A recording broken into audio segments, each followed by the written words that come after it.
সকালবেলা ঘুম থেকে ওঠার পরে আমি এখানে এসেছি আমার ব্রেকফাস্ট করতে। তো ব্রেকফাস্টে আম্মু দেখি রুটি আর আলু ভাজি করেছে। তো আমার রুটি আসলে একদম পছন্দ না। একমাত্র নেহারি দিয়ে আমি রুটি খেতে পারি, আদারওয়াইজ অন্য কিছু দিয়ে আমার রুটি খেতে একদম ভাল লাগে। তাই আমি একটা সিম্পল চিকেন র্যাপ বানাই। দেন আমি আমার বিছানার চাদরটা চেঞ্জ করি। নর্মালি আমি ঘুম থেকে উঠলে আমার বিছানাটা ঠিক করে ফেলি, বাট ওই দিন আমি চাদর চেঞ্জ করব দেখে ব্রেকফাস্ট করার পরে তারপরে বিছানাটা ঠিক করি। তো এখানে আমি হচ্ছে দুপুরে লাঞ্চ করতে বসেছি।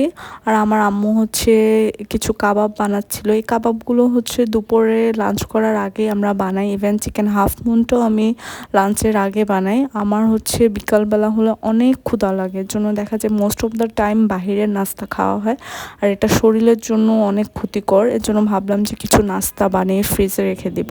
আর এইভাবে শিটগুলোকে সেপারেট করতে আমার অনেক ভালো লাগতেছিল। এই শিটগুলো আমি অনলাইন থেকে অর্ডার করেছিলাম। মানুষের যেমন লেট নাইট ক্রেভিংস হয়, আমার লেট নাইট ক্রেভিংস হয় না, বাট আমার আফটারনুন ক্রেভিংস হয়, কারণ আমি অত রাত পর্যন্ত জাগনাও থাকি না। তো এখানে আমি কয়েকটা চিকেন মোমো বানাই। আমার চিকেন শেষ হয়ে যায়, বাট শিট অনেকগুলো রয়ে যায়। আমি পরবর্তীতে আবার বানাবো চিকেন মোমো।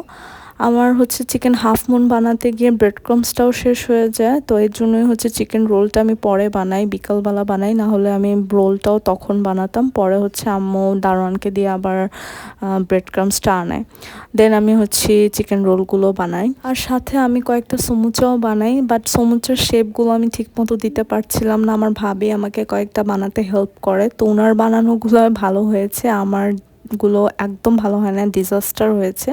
আর এগুলো বানিয়ে আমি হচ্ছে একটা এয়ারটাইট বক্সের মধ্যে বাটার পেপার দিয়ে রেখে দিচ্ছিলাম, যাতে করে এগুলো ভালো থাকে। আর এই নাস্তাগুলো বানাতে বানাতে সন্ধ্যা পার হয়ে যায়, আর আমার প্রচুর ক্ষুধা লাগে। এর জন্য আমি হচ্ছে এয়ার ফ্রায়ারে একটা চিকেন হাফ মুন আর দুটো চিকেন রোল হচ্ছে 10 মিনিটের মতো একটু ফ্রাই করে নিই।